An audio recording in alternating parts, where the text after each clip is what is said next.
안녕하세요. 저는 동네에서 작은 만두가게 하나를 운영하고 있는 여자입니다. 결혼을 한 해에 저희 큰아이가 태어났으니 제가 결혼을 한 지도 어느덧 5년 정도가 되었네요. 저는 제 일에 아주 자부심이 큽니다. 동네에서 만두를 팔기 시작한 건 정확히 3년 정도가 되었는데요. 취미 삼아 시작했던 일이 조금씩 제 주변의 사람들을 통해서 입소문이 나기 시작하며 본격적으로 동네 장사에 뛰어들게 된 것이었죠. 저는 어릴 적부터 참 만두를 좋아했어요. 한국 사람들 중에 만두 싫어하는 사람이 어디 있겠냐마는 저희 친정 어머니가 만두를 정말 예쁘게도 맛있게도 빚으셨거든요.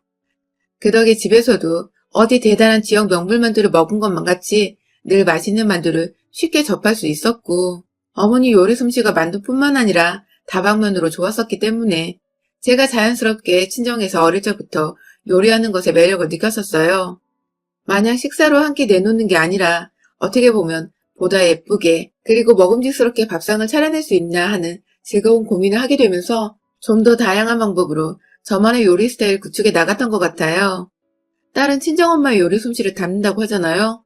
저 또한 친정엄마를 닮았던 건지 요리하는 걸 엄마만큼 좋아하기도 했고 또 시도하는 건 처음이어도 곧잘 만들어내곤 했습니다.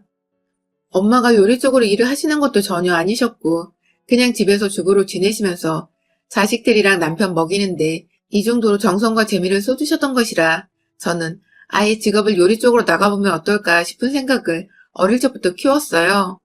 엄마는 집안에서 능력을 뽐내시는 거 만족하시지만 나는 밖에서도 내 음식을 많은 사람들에게 먹여야겠다는 작은 욕심이 슬슬 생겨왔죠.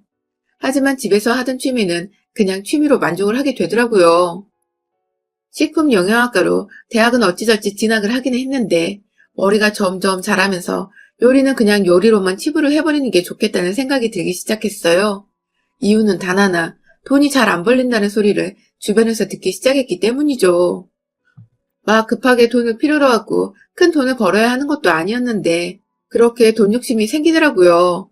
뭔가 이왕 일을 하는 거 돈을 좀 더 많이 벌어서 내가 사고 싶은 거나 하고 싶은 일들을 마음껏 사고 하고 싶다는 생각을 하다 보니 돈 안 벌리는 몸만 힘들다는 요리사의 길은 겁부터 먹고 대학을 가서야 포기를 해버리고 말았어요.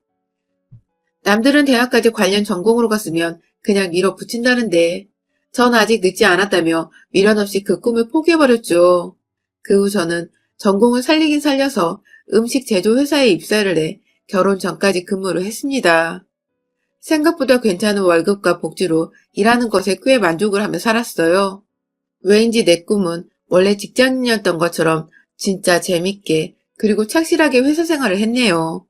그러다가 같은 회사에서 남편도 만났고요. 좋아하는 남자랑 같은 회사에서 꽁냥꽁냥 몰래 사내 연애를 하면서 꽤나 즐겁게 일도 했습니다. 남편은 저보다 4살 많은 궁합도 안 본다는 나이 차이의 상사였어요. 저보다 대단히 높은 것도 아니었고 그냥 단지 입사가 저보다 빨랐기에 승진이 한 단계 정도 높았었죠. 같은 부서는 아니었지만 같은 층에 위치해 있었고 또 둘 다 매번 사내 식당에서 밥을 먹으려 하는 상사를 만나는 바람에 같이 쫄래쫄래 사내 식당에 따라왔다가 자주 부딪혀도 봤네요. 마주보는 자리에 앉아서 서로 눈빛을 교환하며 밥을 먹은 적도 많았고 몰래 사람들 없는 사각지대에서 손도 잡아봤고 흔히 드라마에서 사내 커플들이 하는 설레는 짓들은 다 해봤던 것 같아요. 저희도 참 철없고 어리고 또 풋풋했었죠. 그러다가 남편과 결혼을 하게 되면서 저는 곧장 허니문 베이비를 가져버린 바람에 자연스레 직장을 그만뒀습니다.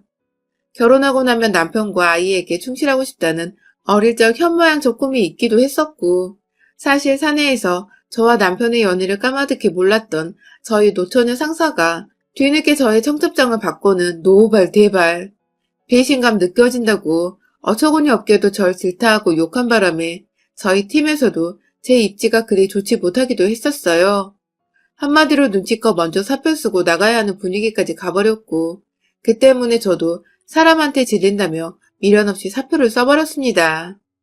제 젊은 시절의 추억과 열정을 바친 회사여서 끝마무리가 좋지 못한 것이 참 아쉽고 슬펐지만 제 옆에는 남편이 생겼고 뱃속엔 저희 아이가 자라고 있었기에 크게 개의치는 않았어요. 그렇게 첫 아이가 태어나고 만두 장사를 시작하기 전까지는 집에서 평범한 가정주부로 지내왔습니다. 남편 출근하는 길에 꼬박꼬박 따순 밥도 먹이고 퇴근하면 또 이쁘다고 남편 위해서 거하게 한상 저녁을 차려냈고요. 아이를 키우는 것도 똑부러지게 하고 싶어서 온갖 육아책들은 섭렵하고 정말 야무지게도 육아를 했습니다. 친정엄마가 굳이 도와주실 필요가 없을 정도로 저 혼자서 초보만 치곤 육아가 적성에 맞기라도 하듯 참 유연하게 애를 잘 키웠어요.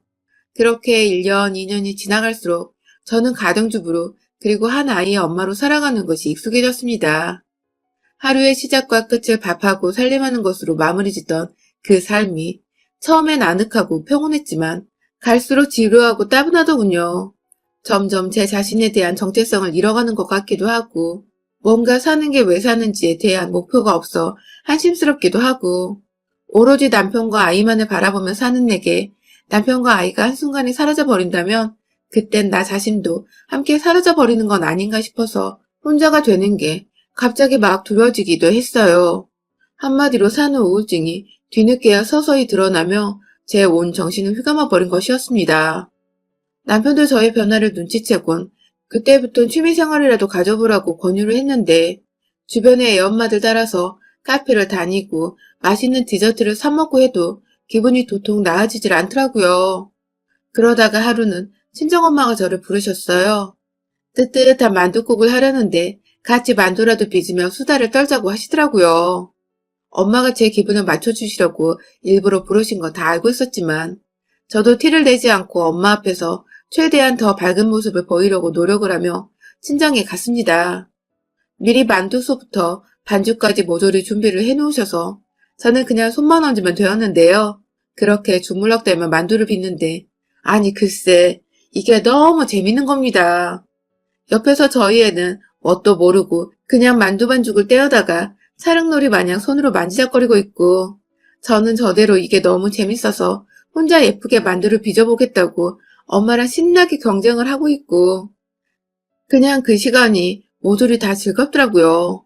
그래서 그 다음 주에도 또 그 다음 주에도 엄마한테 먼저 만두를 만들자고 말을 꺼내서 친정에 가 반나절 내내 만두를 빚다 왔어요. 집으로 돌아와 신랑 밥을 차려주면서도 손에서는 만두 반죽 냄새가 진동을 했는데 그 냄새가 전 그냥 너무 좋았습니다. 그러다 결국 제가 만두 가게를 차리게 된 것이었어요. 집에서도 혼자 만두를 만드는 걸 이어가다가 아이 친구네 엄마들이 집에 놀러와서 맛을 보고는 너무 맛있다고 자신한테 돈 주고 팔라고 부탁을 하기 시작했고 그렇게 한두 명의 엄마들이 점점 늘어나더니 아이 어린이집 학부모들이 공고까지 해서는 제게 만두를 만들어달라는 부탁을 했어요. 저야 주부 생활을 오래 하다가 용돈도 벌고 좋아하는 만두를 만들게 되어 그저 기쁘기만 했었고요. 힘든 줄도 모른 채 밤낮이고 만두를 만들어서 팔았고 수입도 꽤나 짭짤해서 저희 남편도 옆에서 무지하게 좋아했습니다. 만두 사장님이 될 거라며 오히려 절 많이 서포트 해주기도 했고요. 그렇게 1년 정도 저 혼자 식품 사업증까지 내서는 집에서 만두를 팔며 장사를 하다가 결국 동네에 있던 시장에 좋은 자리를 얻어서 정식으로 가게를 오픈하게 되었죠. 대단한 돈을 벌 거란 욕심은 처음부터 없었고 그저 내가 좋아하는 일을 하면서 용돈도 벌고 내 시간도 가지자는 마음으로 만두 가게를 오픈한 거였어요.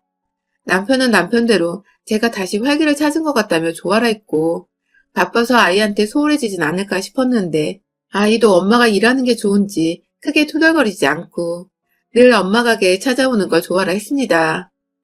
주변 사람들이 절 많이 도와준 덕에 저도 힘을 내서 장사를 하게 되었고 온라인으로 홍보도 하고 판매도 하며 매출은 기하학적으로 늘어갔어요. 완전히 동네 장사로 자리를 잡아버린 덕에 꾸준한 단골 손님들도 쉽게 확보를 하게 되었죠.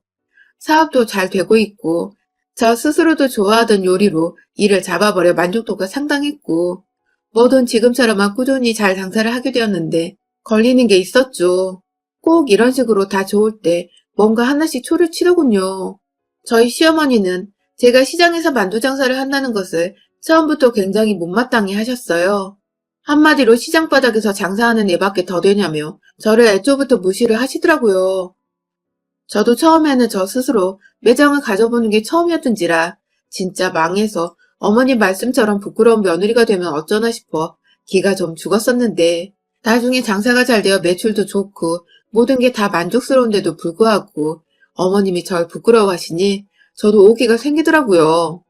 왜 가족인 며느리가 하는 일에 선입견부터 가지시고 안 해도 될 욕을 하며 기분 망치려 하실까 싶어서 원망도 있었는데 점점 그 정도가 심해지니 딱 안 보고 살고 싶은 만큼 미워지더라고요. 그래도 장사 초창기에는 제가 부끄럽다며 가게 근처도 오질 않으셨고 가끔 만나는 명절이나 생신 때 제 앞에서 절 시장에서 장사하는 며느리라고 창피주는 게 전부였는데요. 한 6개월 전부터는 시장까지 찾아오셔서는 절 건드리시더라고요. 그게 정확히 저희 아가씨가 본인이 사는 동네에서 디저트 가게를 차리기 시작하면서부터였어요. 아가씨는 카페를 차리다가 자금이 너무 많이 든다면서 급 마카롱 가게로 업종을 전향했습니다. 그래서 아주 조그만 평수의 가게를 얻어서는 마카롱 장사를 시작했는데 그게 생각처럼 잘 안 되고 있었어요. 아가씨도 장사가 힘든 줄을 알고서는 저한테 여러 번 조언을 구하며 힘들다는 하소연을 했고요. 그런데 그즈음 시어머니께서도 저한테 자주 연락을 하기 시작하셨어요. 아가씨는 장사가 힘들어서 난리인데 저는 혼자 승승장구하며 어찌 아가씨를 도와줄 생각을 못하냐고. 잘 알지도 못하시면서 저한테 참 나쁜 며느리라고 질타를 하시더군요. 저도 제 딴에는 아가씨께 할 수 있는 조언도 해드리고 힘도 주려고 노력을 했는데 시어머님은 저에게 물질적인 도움을 원하셨던 건지 조언 따위는 장사하며 전혀 필요가 없는 것이라고 또 저를 무시하더군요. 여러 번이나 전화가 와서는 제 장사보다 자기 딸부터 도우라는 헛소리를 하셨어요. 다행히 이건 아가씨가 뒤늦게야 눈치를 채고서 시어머니께 화를 내준 덕에 무마가 되었지만 솔직히 전 기분이 썩 좋지 않았어요. 자기 딸이 하는 사업만 사업이고 며느리가 하는 사업은 사업도 아닌가 싶어서 말이죠. 그러다가 2달 전에 제가 시어머니와 확 연락을 끊게 된 일이 있었습니다. 글쎄 시어머니께서 제가 장사를 하는 사이에 저희 집에 오셨더라고요. 급하게 집에 도착부터 하셔서는 무턱대고 집 비밀번호를 물어보시는 바람에 제가 어머님을 밖에 세워놓을 수가 없어서 어쩔 수 없이 비밀번호를 알려드렸어요. 그 후에 저희 딸이 동네 친구 엄마의 도움으로 집에 하원을 했고 먼저 할머니를 맞이했죠. 그러다 저희 딸이 엄마 가게에 놀러 가자고 시어머니께 보챘나 보더라고요. 그간 저희 딸이 매일같이 저희 매장에 오고 싶어 했지만 코로나 문제도 있고 또 아이가 어려서 혼자 가게에 찾아올 수가 없었거든요. 그래서 하원을 도와주는 친구 엄마한테 부탁을 해서 가게로 데려오거나 아니면 제가 잠깐 가게를 비워서 아이를 데려오는 식으로 지냈는데요.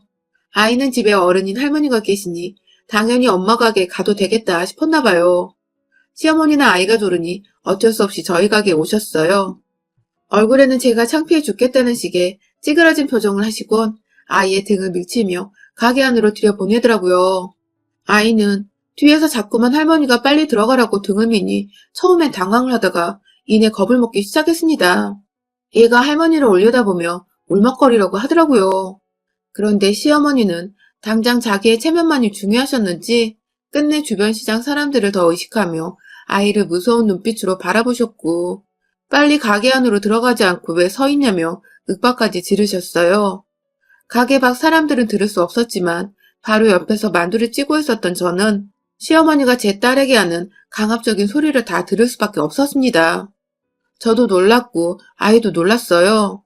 그러나 시어머니는 그저 시장에서 장사하는 며느리한테 찾아온 게 낯뜨겁다는 듯이 끝까지 아이를 가게 안으로 밀치시다가 기어코 본인이 아이를 인형 잡아 끌듯 끌어 들어 올리고는 가게 안으로 들어가셨죠.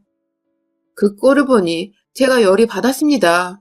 장사고 뭐고 일단 손님이 없어서 시어머니와 딸아이를 따라서 저도 가게 안으로 들어갔어요. 딸아이는 이미 겁을 잔뜩 먹고는 제자리에서 요지부동인 채로 절 바라보고 있었고 눈에는 눈물이 가득했는데 시어머니가 여전히 얼굴이 뚱한 채로 있어서 겁을 먹었던 건지 울지도 못하더라고요. 제가 가게에 들어가 아이에게 안기라고 2팔을 벌리자 아이는 그제서야 참고 있던 울음을 터뜨리며 제게와 엉엉 울며 안겼죠.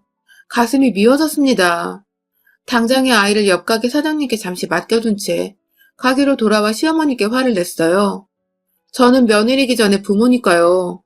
아이한테 왜 그리 사납게 구셨냐고 물어보니 시어머니도 이미 시장에 온 것 자체가 기분이 나쁘셨는지 제 가게를 기분 나쁘게 둘러보시고는 한숨을 푹 쉬며 말씀하시더라고요. 네 새끼 데리고 시장에 들어온 것만으로도 감사하라며 어디 가서 며느리 시장에서 장사한다는 소리 들을까봐 쪽팔려서 며느리 얘기 안 꺼낸다며 한마디로 제가 창피해 죽겠으니 상대하고 싶지 않은데 손녀가 보태서 왔다는 식으로 제 가슴에 비수를 꽂는 말들을 늘어놓으시더라고요. 저도 그 순간 저희 딸처럼 눈에 눈물이 핑 돌았는데 그때 손님이 왔어요. 아주머니 세 분이 한꺼번에 오셔서 이 집이 맛집이라며 막 만두를 고르고 계시는데 그걸 보더니 어머니께서 손님들 다 들으라는 식의 큰 목소리로 말씀하시더라고요.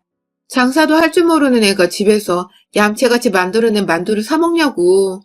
이런 곳에도 만두를 사 먹으러 오는 등신 같은 손님이 다 있다며 막 뒤에서 궁시렁궁시렁 하시는데 손님들이 결국 그 소리를 듣고는 얼굴이 싹 굳어버리셨어요. 만두를 사시기는커녕 시어머님이 자꾸만 중얼거리며 자신들을 째려보고 있는 게 부담스러우셨는지 이내 주문도 안 하시고 요유히 사라지셨죠. 남의 장사하는 데 와서는 기분 나쁜 표정으로 분위기를 흐리질 않나. 남의 귀한 딸아이는 울리질 않나. 남의 삶의 터전이기도 한 가게에서 악담이나 퍼부으며 손님들을 보내질 않나. 가만두었다간 저만 딱 호구 며느리겠더라고요. 또 오는 손님 나가게 만들지도 모른다는 생각에 당장 시어머니를 쫓아내버리기로 했어요. 만두집에서 뭐 어쩌겠나요. 그냥 가게 밖 찜기 안에서 찌고 있던 만두판 2개를 들고 와서 시어머니께 이거 드시고 그냥 집에 가시라고 정중히 말씀을 드렸습니다. 그런데 어머님은 네가 뭔데 날 쫓아내려고 하냐며 오히려 버르장머리가 없다고 적반하장으로 화를 내시더라고요. 아니 가게에 있는 건 창피하다니 또 가라니까 쫓아낸다고 뭐라고 하고 이게 도대체 뭐 하는 건가 싶더군요. 몇 번이고 정중히 가시라고 장사에 방해된다고 말을 했는데도 지나가는 손님들 다 들으라는 식으로 아주 예의 밥 말아먹은 며느리라며 제 욕을 하고 제 만두를 욕하던 시어머니. 결국 저도 화를 이겨내지 못하고 시어머니 드리려고 챙겨나온 만두판은 확 시어머니 면상에 부어버렸습니다. 마지막까지 어른 대접은 해드리려고 챙겨온 건데 이게 이렇게 시어머니 얼굴에 맞출 용도로 쓰일 줄은 저도 몰랐네요. 솔직히 손으로 집으면 뜨거운데 만두 속까지 다 터질 만큼 강하게 시어머니를 향해 피구공 던지듯 맞추려고 작정을 하고 던져버렸네요. 만두소는 시어머니 얼굴이며 몸에 맞고서는 툭툭 터지며 떨어졌고 뜨뜻한 만두폭탄을 맞고선 엄살을 부리며 자지러진 시어머니는 내심 제가 화내게 놀랬는지 아무 말도 못하고 절 쳐다보시더라고요. 뒤늦게야 이게 미쳤다며 절 향해 소리 지르는데 옆가게 사장님들이 막 와서 무슨 일이냐며 절 도와주려 모이자 입을 꾹 다무셨어요. 제가 저도 모르게 속상한 마음에 눈물을 흘리자 심지어 옆집 떡가게 사장님은 어떤 새끼가 평화로운 시장에서 난동이냐며 자르지도 않은 가래떡 하나를 손에 딱 쥐고서는 나타나셨어요. 시어머니는 저걸로도 설마 맞을까 싶으셨는지 어느새 가게 구석에 서서는 의자를 앞으로 당겨 자신의 몸을 맞고 계시더라고요. 제가 도로 가게 밖에 있는 만두판을 하나 더 집어왔습니다. 그거 들고서 마지막으로 한 대만 더 맞고 가실래요?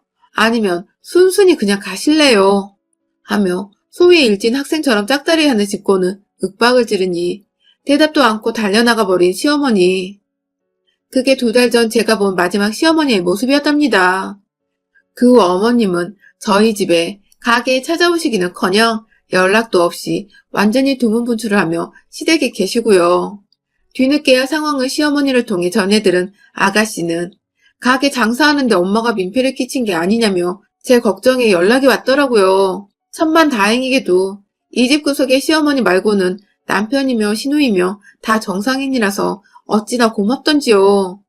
비록 시어머니께 만두 장사를 하는 것에 대해 인정을 못 받는 것 같아서 찜찜하고 마음이 편치는 않지만 그날 만두로 시어머니 면사가 내리쳤을 만큼은 정말 지금 생각해도 희열이 돋습니다. 앞으로도 인정받을 길이 없을 것 같고 받을 필요도 없는 분이시지만 또다시 제 가게에 와서 장사를 방해하거나 제 딸 눈에서 눈물을 흘리게 하는 날에는 익힌 만두가 아니라 만두소로 확 같이 찜기에 쪄버리려 합니다. 조심하세요, 어머니. 여러분의 생각은 댓글로 남겨주세요. 오늘도 시청해주셔서 정말 감사합니다.